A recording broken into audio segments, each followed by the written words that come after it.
બોલો ઠાકર બાબાની વગાડવાનું.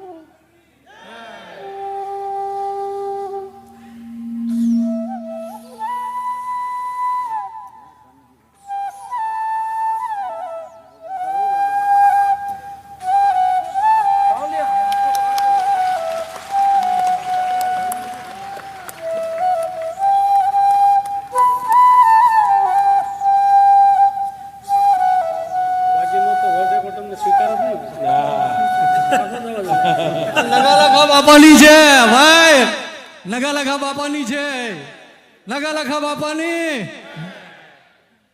બોલો નગાલખા ઠાકર બાપાની જય. આજ રોજ 21/3/2025 ના રોજ જે કૃષ્ણ ને વાલી વાંસળી એનો પણ આજ રોજ રેકોર્ડ થાય છે. બોલો વિશ્વ રેકોર્ડ વાંસળી નો. બોલો નગાલખા ઠાકર બાપાની જય. બોલો ઈસુ બાપુની, રામ બાપુની.